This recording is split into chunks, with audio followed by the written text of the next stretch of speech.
কখনো ভালোই বাসনি। তোমাকে যদি ভালো না বাসতাম তাহলে আমাদের 3-4টা বাচ্চা সেগুলো কি ইন্টারনেট থেকে ডাউনলোড করে পেয়েছি। তোমার যা ইন্টারনেট স্পিড কানেকশনই হয় না। বাচ্চাগুলো আমি তোমার বন্ধুর ওয়াইফাই থেকে ডাউনলোড করেছি। तू समझा? हाँ। 2G মাল। যাও সবজি কাটিয়ে নিও। नहीं, तू समझा नहीं।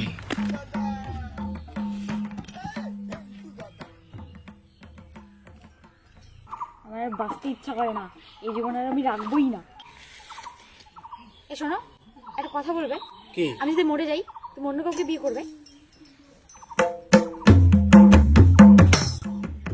ভাবতে এতক্ষণ লাগে?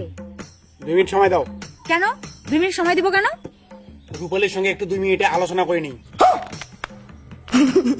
এই এত রাগ হওয়ার কি আছে? বিয়ের আগে তুমি মনে হয় প্রেম করো নাই? আচ্ছা সত্যি করে বলবা গো, তুমি বিয়ের আগে প্রেম করেছিলা? প্লিজ সত্যি বলবা। হ্যাঁ করেছি। কে সেই হতপসারা? হ্যাঁ এখনই বল তার নাম, আমি এখনই তাকে মার্ডার করে আসবো। দাঁড় পাগল, তুমি একাই ওদের সাথে পারবা? ওদের সাথে মানে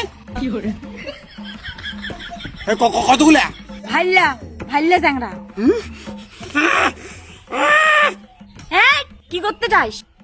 হ্যাঁ পাগলি, তুমি তো আমার বউ, কি করবো তোমাকে? চুবাচামি খাওয়ার ইচ্ছা করে টিপ ফাটবি।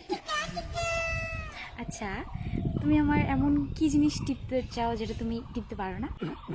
বলা যাবে না গো। বলো না বলো না। একদম টিপি তাহলে। আসলে আমি তোমার গলা টিপতে চাই। শোনা এইটা টিপি চাং, একদিন তোর স্বপ্ন পূরণ হবে। तू समझा? তুমি জানো আমার কি হয়েছে? আর তুমি না জেনে শুনে আমার উপর হাত তুলতেছো যখন তখন। কি হয়েছে গো? বলবো না। এই রাগ করো না, বলো না প্লিজ। আমি রাগ করবো না, শোনার পর তুমি রাগ করবে। না আমি রাগ করবো না, বলো না বলো। সত্যি রাগ করবে না তো? আরে প্রমিস বাবা, রাগ করবো না। আসলে আমি না প্রেগনেন্ট। আরে এটা তো খুশির খবর, খুশির খবরে রাগ করবো কেন? পাগল নাকি? বিয়ের আগে এই কথাটাই একবার বাড়িতে বলেছিলাম, তখন বাড়ির লোক রাগ করেছিল।